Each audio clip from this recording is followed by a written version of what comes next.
Finally इस डकैत को पकड़ने के लिए जयललिता ने एक एसटीएफ बनाई, यानी कि स्पेशल टास्क फोर्स। जिंदा या मुर्दा कैसे भी करके इस डकैत को पकड़ना है। ये लाल चंदन की लकड़ी में ऐसा क्या है कि उसकी इतनी ज्यादा स्मगलिंग होती है और सब के सब हद मार के उसके पीछे पड़े हुए हैं। ये विजय कुमार साल 1985 से 1990 के बीच then prime minister Rajiv Gandhi के स्पेशल प्रोटेक्शन ग्रुप यानी कि एसपीजी का हिस्सा रह चुके थे।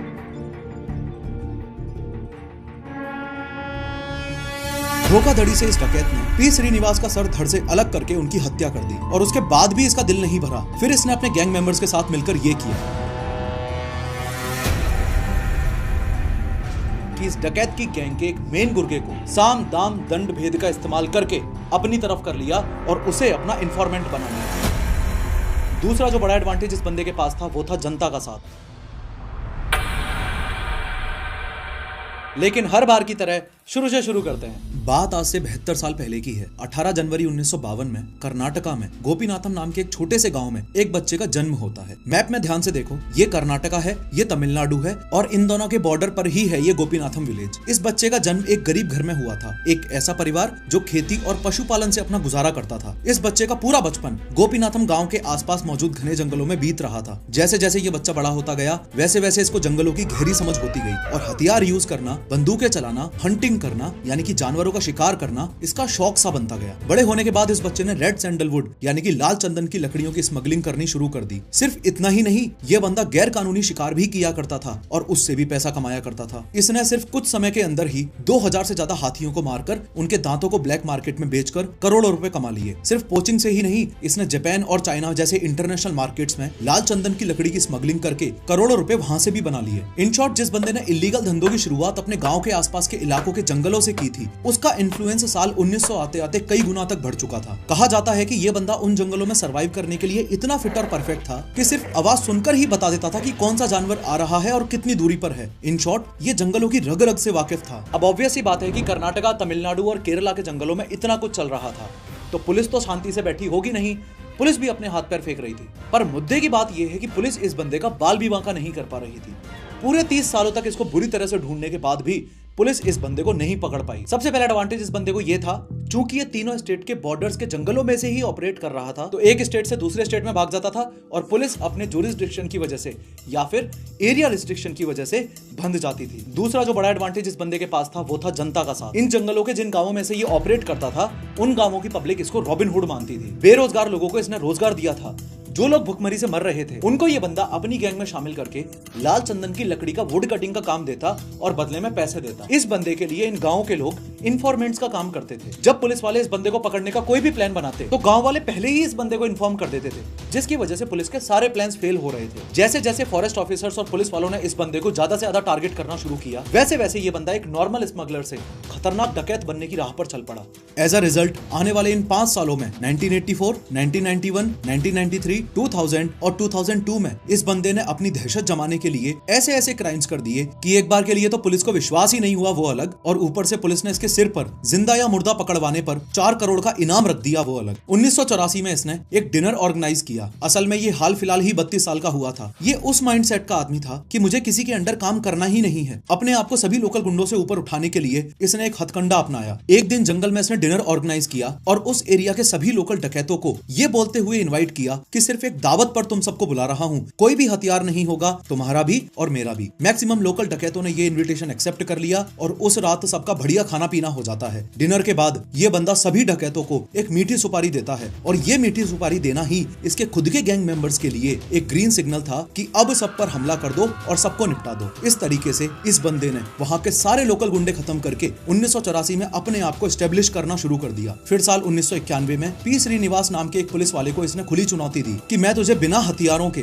जंगल में इस जगह इस समय पर मिलूंगा, अगर तुझ में दम है तो आके मुझे पकड़ ले और अरेस्ट करके जेल में डाल दे। श्री पी श्रीनिवास, वो पुलिस ऑफिसर जिन्हें कीर्ति चक्र भी मिल चुका है, उन्होंने इसका चैलेंज एक्सेप्ट किया और जंगल में चले गए। धोखाधड़ी से इस डकैत ने पी श्रीनिवास का सर धड़ से अलग करके उनकी हत्या कर दी और उसके बाद भी इसका दिल नहीं भरा। फिर इसने अपने गैंग मेंबर्स के साथ मिलकर ये किया। फिर साल 1993 में इसने 2 मेजर क्राइम्स क्राइम्स किए। सबसे पहला वाला तो ये कि अप्रैल 1993 में एक police officer Rambo Gopal Krishnan को ओपन चैलेंज दिया कि मैं इस दिन इतने बजे इस जगह पर तुम्हें मिलूंगा, अगर हिम्मत रखते हो तो मुझे आकर अरेस्ट कर लो। अब चूंकि इस डकैत ने सोसाइटी को पहले ही इतना नुकसान पहुंचा दिया था कि पुलिस एट अ टाइम इसे अरेस्ट या इसका एनकाउंटर करने के लिए रेडी ही बैठी रहती थी। रैम्बो गोपाल कृष्णन ने इस चैलेंज को एक्सेप्ट किया और अपने साथ 22 पुलिस वालों को लेकर वो इस डकैत की बताई हुई लोकेशन पर जाने लगे। लोकेशन को समझो, ये है पालर ब्रिज, जो कावेरी नदी की एक ट्रिब्यूटरी पालर रिवर के ऊपर बना हुआ है। ये आगे जो वैन चल रही है इसमें 22 पुलिस वाले मौजूद थे और पीछे इस पुलिस की जीप में रैम्बो गोपाल कृष्णन अपने 2 साथियों के साथ आगे बढ़ रहे थे। अब तक आपकी नजर अगर ना पड़ी हो तो यहाँ नोटिस करो कि ये डकैत और उसके साथी यहीं छुपे हुए थे। जो लोकेशन इन्होंने रैम्बो गोपाल कृष्णन को दी थी वहां तो ये थे भी नहीं। खैर, इधर इन्होंने लैंडमाइन लगा रखी थी और जैसे ही पुलिस की वैन ब्रिज पर चढ़ने ही वाली थी वैसे ही ब्लास्ट कर दिया। ये ब्लास्ट पालर ब्लास्ट नाम से जाना जाता है। पीछे जीप में बैठे हुए रैम्बो गोपाल कृष्णन भी इस ब्लास्ट की वजह से सीरियसली पैरालाइज हो गए थे। ये साल 1993 का पहला कांड था। अगर बात की जाए दूसरे कांड की तो इसके एरिया के जंगल के एक गांव में 2 नवंबर 1993 को इसे 8 चरवाहों पर शक हो जाता है कि वो लोग पुलिस वालों के इन्फॉर्मेंट्स हैं। शॉकिंगली इस डकैत ने उन 8 के 8 को वहीं मरवा दिया। फिर दोबारा साल 2000 में इसने कुछ अनबिलीवेबल कांड किया। इनको तो आप जानते ही हो, मिस्टर पुनीत राजकुमार, फेमस कन्नड़ा सिनेमा एक्टर जिनकी अभी 3 साल पहले ही हार्ट अटैक से मौत हो गई थी। इन्हीं के father legendary Kannada actor doctor Rajkumar को भी इस डकैत ने उनके घर में घुसकर किडनैप कर लिया था और जंगल में ले गया था। असल में उस रात खतरनाक बारिश हो रही थी और डॉक्टर राजकुमार अपने फार्म हाउस में एक रूम में टीवी देख रहे थे। ये डकैत उनके घर में घुसा और बोला, वी वांट सर। भारी बारिश में ही ये डकैत डॉक्टर राजकुमार को अपने साथ जंगल में ले गया। इस डकैत को ये था कि अगर मैं बड़े लोगों को अरेस्ट करूंगा तो उसके बदले मुझे बहुत सारा पैसा मिलेगा। इसने डॉक्टर राजकुमार को छोटे मोटे टाइम के लिए नहीं बल्कि पूरे 108 दिनों के लिए यानी कि 3.5 से ज्यादा महीनों के लिए अपने पास किडनैप करके रखा और फाइनली डॉक्टर राजकुमार को छोड़ने के बदले इस डकैत को 30 करोड़ रुपए मिले। सिमिलरली साल 2002 में कर्नाटका के एक मिनिस्टर एच नागप्पा को इस डकैत ने किडनैप किया और उनके घर से किडनैप करके उन्हें जंगल में ले गया। मिनिस्टर एच नागप्पा के बदले में इस डकैत ने अपने साथी डकैतों को जेल से छुड़वाने की डिमांड रखी। एच नागप्पा को अरेस्ट किए हुए ऑलरेडी काफी महीने हो चुके थे और फिर अचानक उनके घर पर एक कैसेट आती है। मिनिस्टर एच नागप्पा की फैमिली ने उस कैसेट को एक्सप्लोर किया तो पाया कि उसमें ये डकैत पूरा खुलासा करते हुए ये बता रहा है कि मैं भगवान की कसम खाता हूँ, मैंने एच नागप्पा को नहीं मरवाया। मिनिस्टर एच नागप्पा को जयाललिता ने मरवाया है। उसने बताया कि एक दिन पुलिस ने जंगल में आके उसकी गैंग पर हमला कर दिया और मिनिस्टर एच नागप्पा भी उनके साथ वहीं मौजूद थे। डकैत और उसके गैंग वालों ने मिनिस्टर एच नागप्पा को बचकर भागने के लिए बहुत कहा लेकिन वो वहीं खड़े रहे और पुलिस ने जो फायर्स किए उसमें से एक गोली मिनिस्टर एच नागप्पा को लग गई। फिर मैंने काफी दिनों तक इंतजार किया कि मिनिस्टर एच नागप्पा की डेथ को पुलिस वाले पब्लिकली अनाउंस करेंगे, लेकिन जब पुलिस वालों ने कोई अनाउंसमेंट नहीं किया तो मुझे अजीब लगा, इसलिए ये कैसेट मुझे मिनिस्टर एच नागप्पा के घर वालों तक भेजनी पड़ रही है। खैर, as a chief minister of Tamil Nadu साल 2002 में जयललिता पर पब्लिक और पॉलिटिकल प्रेशर बनने लगा कि ऐसा डकैत जिसने 120 से ज्यादा लोगों की जान ले ली हो इंक्लूडिंग पुलिस ऑफिसर्स, जिसने 2000 से ज्यादा हाथियों को मारा हो, जिसने करोड़ों की लाल चंदन की लकड़ी की स्मगलिंग की हो, वो आखिर इतने सारे क्राइम्स के बाद भी पकड़ा कैसे नहीं जा रहा। फाइनली इस डकैत को पकड़ने के लिए जयललिता ने एक STF बनाई यानी कि स्पेशल टास्क फोर्स। इस STF का सिर्फ एक ही काम था, जिंदा या मुर्दा कैसे भी करके इस डकैत को पकड़ना है। मुद्दे की बात यह है कि ये STF सच में इतनी स्पेशल इसलिए थी क्योंकि इस STF को इस कहानी के हीरो IPS के विजय कुमार लीड कर रहे थे। के विजय कुमार साल 1985 से 1990 के बीच then prime minister Rajiv Gandhi के स्पेशल प्रोटेक्शन ग्रुप यानी कि SPG का हिस्सा रह चुके थे। इस वीडियो में मैंने राजीव गांधी असैसिनेशन को डिटेल्ड 3D एनिमेशन के साथ बहुत अच्छे से एक्सप्लेन किया है, जरूर देख लेना। खैर, STF हाथ धोकर इस डकैत के पीछे पड़ गई। सबसे पहला काम इस STF ने यह किया कि इस डकैत की गैंग के एक मेन गुर्गे को साम दाम दंड भेद का इस्तेमाल करके अपनी तरफ कर लिया और उसे अपना इन्फॉर्मेंट बना लिया। अब इस डकैत को अपना इंटरव्यू देने का और अपने आप को पब्लिक को सामने रखने का बहुत ज्यादा शौक था। इसका यही शौक इसके ऊपर भारी पड़ गया। ध्यान से समझना कैसे। असल में एक दिन पुलिस स्टेशन में की गई एक मीटिंग में प्रोजेक्टर पर इस डकैत का इंटरव्यू चल रहा था और सभी पुलिस वाले इस बात पर चर्चा कर रहे थे कि इसको कैसे पकड़ा जाए। यहाँ के विजय कुमार भी मौजूद थे। के विजय कुमार ने नोटिस किया कि ये डकैत जब लेटर पढ़ रहा था तो बार बार उसको आगे पीछे करके देख रहा था, यानी कि डेफिनेटली उसकी आंखों में कोई प्रॉब्लम थी जिससे उसे शब्द अच्छे से दिखाई नहीं दे रहे थे। के विजय कुमार को यहाँ से एक आइडिया आया। उन्हें पता था कि इस डकैत का जंजाल जंगलों में तो इतना फैला हुआ है कि इसे जंगल में जाकर पकड़ना तो इम्पॉसिबल है ही, इसलिए उन्होंने सोचा कि इसकी खराब आंखों का यूज करके कैसे भी करके इसे जंगल से बाहर लाया जाए। के विजय कुमार ने एक बहुत ही सोचा समझा और तगड़ा प्लान बनाया। इस डकैत की गैंग के कुछ गुर्गे जो विजय कुमार ने अपनी तरफ कर लिए थे, उनके थ्रू इस डकैत को उसकी आंखों का इलाज करवाने के लिए मनवा लिया। फाइनली ये डकैत अपने गुर्गों पर विश्वास करके और अपनी सेफ्टी को मद्देनजर रखते हुए बाहर सिटी में जाकर इलाज करवाने के लिए मान जाता है। इलाज के लिए इस डकैत को धर्मापुरी से होते हुए सलेम आना था। क्योंकि ये सब कुछ एक प्लान था, तो असल में ना ही तो कोई हॉस्पिटल था और ना ही कोई एम्बुलेंस थी। ये एम्बुलेंस जो उस डकैत को लेने गई थी, ये भी एसटीएफ वालों ने ही अरेंज करवाई थी।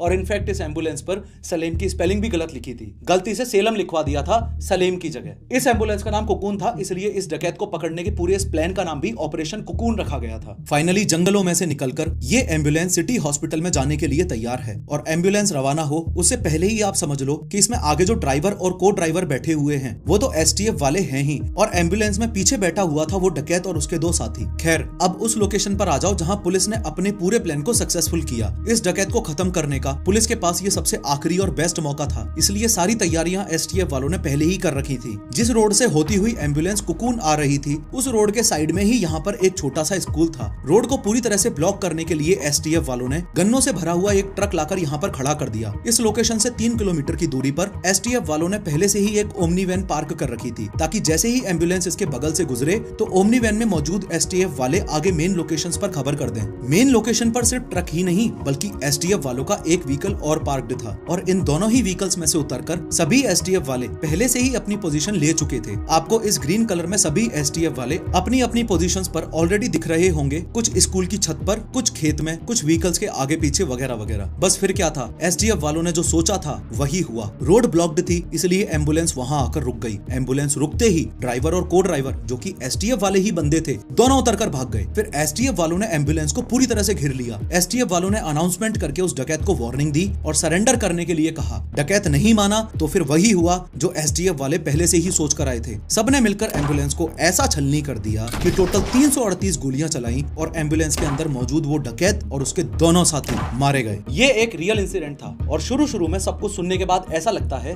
कि कहीं ये पुष्पा मूवी की रियल स्टोरी तो नहीं है, and the answer is no. ये साउथ इंडिया के सबसे बड़े डकैत वीरप्पन की रियल स्टोरी थी। वो बात अलग है कि मूवी रिलीज होने के बाद में काफी लोगों ने इस बात को क्लेम किया कि पुष्पा मूवी वीरप्पन की लाइफ पर बनी हुई है, वही ड्रेसिंग, वही स्मगलिंग के cases etcetera etcetera. In fact Andhra Pradesh foresters ने तो पुष्पा मूवी के खिलाफ विरोध भी किया था, ये बोलते हुए कि वीरप्पन ने समाज को बहुत ज्यादा नुकसान पहुंचाया है और उसके कामों को यंगस्टर्स के सामने पुष्पा मूवी के थ्रू हीरोइक तरीके से प्रेजेंट करने से सोसाइटी में एक बहुत ही गलत मैसेज जाता है। अब पर्सनली मेरे लिए एक सवाल जिसने काफी लंबे समय तक मेरे दिमाग के अंदर घर बनाया वो ये था कि भले ही पुष्पा मूवी की स्टोरी हो या फिर वीरप्पन की स्टोरी हो, ये लाल चंदन की लकड़ी में ऐसा क्या है कि उसकी इतनी ज्यादा स्मगलिंग होती है और सब के सब हद मार के उसके पीछे पड़े हुए हैं। इस बात में कोई दो राय नहीं है कि लाल चंदन की लकड़ी सेक्सुअल डिजायर बढ़ाने में हेल्प करती है, लेकिन सिर्फ ये एक रीजन नहीं है इसकी डिमांड के पीछे। बाकी रीजंस को भी अपन समझें उससे पहले आप ये समझो कि ये लाल चंदन की लकड़ी का एक लॉग है। पूरी धरती पर ये पेड़ मेजरली साउथ इंडिया में ही शेषाचलम के जंगलों में पाए जाते हैं। इंडिया लाल चंदन के पेड़ों का सबसे बड़ा एक्सपोर्टर है और हजारों करोड़ों का माल एक्सपोर्ट करता है। ये बात कहना बिल्कुल गलत नहीं होगा कि धरती पर उगने वाला ये लाल चंदन सोने से कम नहीं है। पहले तो ये समझो कि इस पूरे लॉग की ही इक्वल डिमांड नहीं है। ये जो आउटर पोर्शन है ये तो बार्क है, इसके अलावा 2 मेन पोर्शंस और हैं। अंदर ये जो ऑफ व्हाइट कलर का आपको दिख रहा है इसे बोला जाता है सैपवुड, और ये जो अंदर लाल कलर का आपको दिख रहा है इसे बोला जाता है हार्टवुड। बस ये हार्टवुड ही मेन चीज है, यही ज्यादा बिकती है, इसकी ही डिमांड है। हार्टवुड की ये सिर्फ 15 से 23 सेंटीमीटर की गर्थ बनने में ही, यानी कि सिर्फ इतनी सी चौड़ाई बनने में ही 18 साल लग जाते हैं। सिर्फ पिछले कुछ सालों में ही नहीं बल्कि सदियों से ही लाल चंदन के पेड़ की डिमांड रही है। साल 1792 में टीपू सुल्तान ने इस पेड़ को रॉयल ट्री का नाम दिया था। लाल चंदन के पेड़ में बहुत सारे मिनरल्स भी मिलते हैं। लाल चंदन की लकड़ी जापान और चाइना में म्यूजिकल इंस्ट्रूमेंट्स बनाने में भी काम आती है। लाल चंदन की लकड़ी एक्सपेंसिव फर्नीचर्स बनाने में भी यूज आ जाती है। लाल चंदन की लकड़ी से बनी हुई एक चेयर 10 लाख रुपए की पड़ती है। लाल चंदन की लकड़ी में मेडिसिनल प्रॉपर्टीज भी होती हैं। डायरिया, लीवर की बीमारी और खून की बीमारियों की दवाइयों में भी यूज होता है। लाल चंदन का यूज एफ्रोडीसियक्स में भी होता है। एफ्रोडीसियक का मतलब होता है कोई ऐसी चीज जो सेक्सुअल डिजायर को बढ़ाने या स्टिमुलेट करने में मदद करे। लाल चंदन की लकड़ी स्किन स्मूथ बनाती है, पिंपल्स को ठीक करने में, जले हुए को ठीक करने में,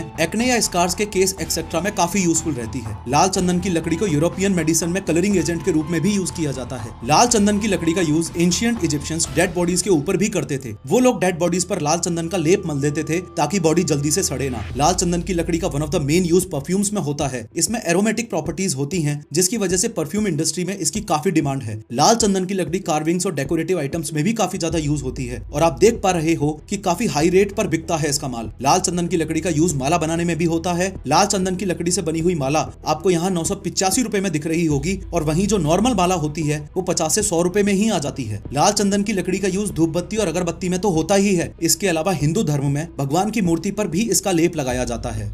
होपफुली अब तक आप समझ चुके होंगे कि इतनी सारी लाल चंदन की लकड़ी की स्मगलिंग की कहानियां क्यों हैं इंडिया में। इसका सप्लाई डिमांड रेशियो बहुत ज्यादा बिगड़ा हुआ है। एक पेड़ को रेडी होने में 20-30 साल लग रहे हैं, इसलिए सप्लाई तो कम है, लेकिन इस लकड़ी के फायदे इतने ज्यादा हैं, इसलिए डिमांड ज्यादा है। As a result of this, सिर्फ 1 टन की लाल चंदन की लकड़ी की कीमत 50 लाख रुपए से 1 करोड़ रुपए तक पड़ जाती है। खैर, इस 3D एनिमेटेड वीडियो में मैंने बताया है कि सर रतन टाटा को स्कूल छोड़ने और लेने जो रोल्स रॉयस आती थी, वो कभी भी उसका इस्तेमाल क्यों नहीं करते थे। क्लिक